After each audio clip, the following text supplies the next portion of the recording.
ओम शांति। 2036 से 2037 एक साल में सृष्टि पर सतयुग आएगा। कैसे देखिए सतयुग की शुरुआत कैसे होगी। बहुत से लोगों के मन में ये सवाल रहता है, बहुत भाई बहनों के मन में भी ये सवाल रहता है, बहुत बीके लोगों के मन में भी ये सवाल है कि संगम के बाद तुरंत कैसे सतयुग स्टार्ट होगा, सतयुग की शुरुआत कैसे होगी। 2036 से 2037 एक साल में ही सतयुग शुरू हो जाएगा। कैसे शुरू होगा, बहुत से ऐसे सवाल रहते हैं। तो देखिए, परमपिता परमात्मा ने तो हम सभी को स्पष्ट रूप से ज्ञान दिया है और आज आपको बताते हैं, आपके सामने स्पष्ट करते हैं। सबसे पहली बात आपको बता दें कि देखिए, भगवान ने स्वयं परमात्मा ने कहा है और आप सभी भी इस चीज़ के शायद अनुभवी हैं और सभी जानते हैं इस बात को कि समय कभी रुकता नहीं है।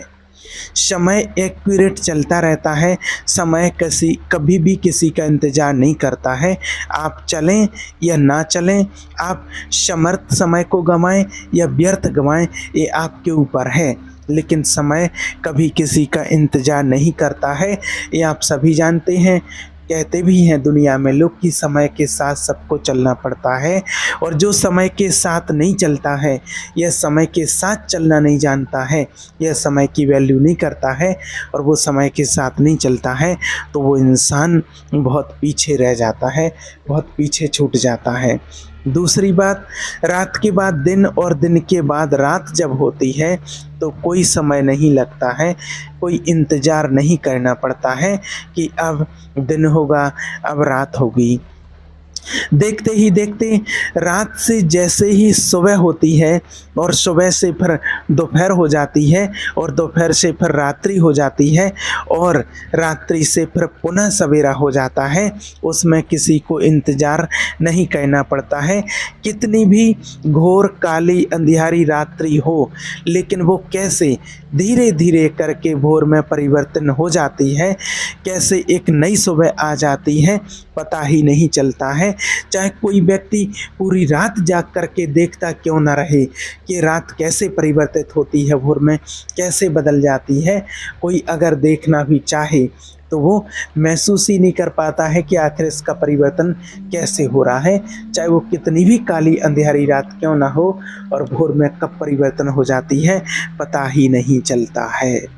तो ये कंटिन्यू चलता रहता है। तो ये वर्ल्ड ड्रामा भी इसी तरह से कंटिन्यू चलता रहता है, नॉन स्टॉप, ये कभी रुकता नहीं है, आप सभी जानते हैं। तीसरी बात देखिए, पढ़ाई सालों साल पढ़नी पड़ती है। जब स्टूडेंट कॉलेज या स्कूल में जाते हैं तो पूरा साल भर वो पढ़ाई करते हैं, पूरी साल उनकी पढ़ाई होती है और फिर उसके बाद पेपर होता है उनका 3 घंटे का और रिजल्ट निकलता है 1 सेकंड में। पढ़ाई 1 साल की और रिजल्ट 1 सेकंड में निकला। पेपर 3 घंटे का हुआ, रिजल्ट में फेल हुए या पास हुए, 1 सेकंड में आपको पता चल जाता है कि आपका रिजल्ट कैसा आया है। ठीक इसी प्रकार से स्थापना, परिवर्तन और पालना का जो कार्य 100 साल तक चलता है और फाइनल परिवर्तन 1 ही साल में हो जाता है, और वो साल भी इसी कल्प का है, इस कल्प से बाहर नहीं है। और भगवान ने जो बताया है कल्प जो 5000 वर्ष का है वो इसी का है। पूरे यूनिवर्स में इतना बड़ा परिवर्तन आता है और परिवर्तन एकदम राइट डायरेक्शन पर होता है, कभी गलत नहीं हो सकता है, कभी भी गलत नहीं हो सकता है और ना कभी गलत हुआ है और ना आगे कभी गलत होगा। देखिए, 1 साल में सारी यूनिवर्स, ना केवल पृथ्वी बल्कि सारी यूनिवर्स पुनः अपनी उसी स्टेज पर आ जाती है। जैसे आपने देखा हो, कोई मूवी हो, कोई नाटक हो, उसको ऑटो मोड में डाल दिया हो कि ख़त्म होते ही ये फिर से स्टार्ट हो जाए, जैसे ही ख़त्म होगा रिस्टार्ट हो जाए। तो आपने देखा होगा कि हर बार ऑटो मोड में एक्यूरेट टाइम पर वो मूवी या नाटक जो भी है वो ख़त्म होते ही और वो तुरंत दोबारा से शुरू हो जाता है, दोबारा से स्टार्ट हो जाता है, ख़त्म होते ही वो रीस्टार्ट हो जाएगा। ये स्थूल संसार की मूवी को हम कभी भी शुरू कर सकते हैं, एडिट कर सकते हैं, रोक सकते हैं, चेंज भी कर सकते हैं, उसमें कुछ भी डिलीट करके उसमें कुछ भी ऐड कर सकते हैं स्थूल मूवी को। लेकिन ये वर्ल्ड ड्रामा की जो मूवी है इसकी कोई भी सीन कट नहीं हो सकती है, कोई स्लो नहीं हो सकता है, कोई फास्ट नहीं हो सकता है, कोई उसमें एडिट नहीं हो सकता है। एक्यूरेट टाइम पर अपने आप सब कुछ होता है क्योंकि पूरा साल प्लानिंग चलती है। तो स्वयं शिव बाबा ने कहा कि 99 साल प्लानिंग चली, पढ़ाई चली और 1 साल एग्ज़ाम देने में लगा और 1 सेकंड में रिजल्ट तैयार और हूबहू। ऐसा नहीं कि पहली बार हुआ हो, बाबा कहते हैं, भगवान कहते हैं कि हूबहू ये अनगिनत बार, ये हर कल्प में हर बार ये रिपीट होता रहता है।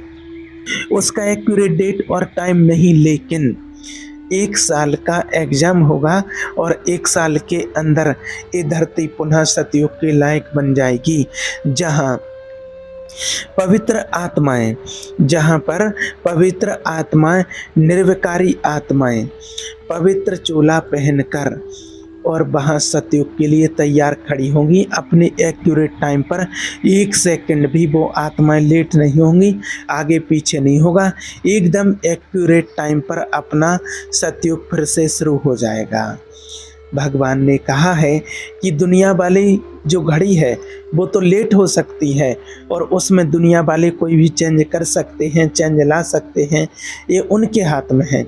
लेकिन ये जो वर्ल्ड ड्रामा की घड़ी है वो बिल्कुल एक्यूरेट टाइम पर चलती है, हमेशा एक्यूरेट चलती आई है और हमेशा एक्यूरेट ही चलती रहेगी। ना तो वो कहीं रुकती है और ना कभी रुकी है और ना कभी रुकेगी, क्योंकि उसका टाइम है एकदम एक्यूरेट, वो कभी रुकती नहीं है। तो शिव बाबा ने, परमात्मा ने हमें सारी चीज़ बिल्कुल एक्यूरेट, संगम, सतयुग, सारे पूरे कल्प का ही राज हम बच्चों के सामने स्पष्ट किया है। तो कभी हमें संशय नहीं लाना है। जो स्वयं शिव बाबा ने ज्ञान दिया है वो स्पष्ट है, इसलिए भगवान ने जो कहा है वो सत्य है, इसमें हमें जरा भी संशय बुद्धि नहीं बनना है।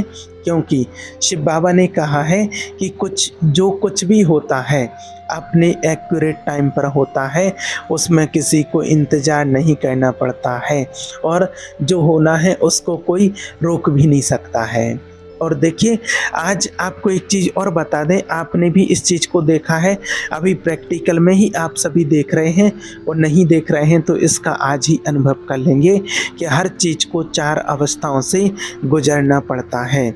आज 24 घंटे का जो दिन रात का जो चक्र है, इसका भी एक चक्र है। दिन और रात का जो चक्र है वो 24 घंटे का होता है, तो इस चक्र को भी 4 अवस्थाओं से होकर के गुजरना पड़ता है।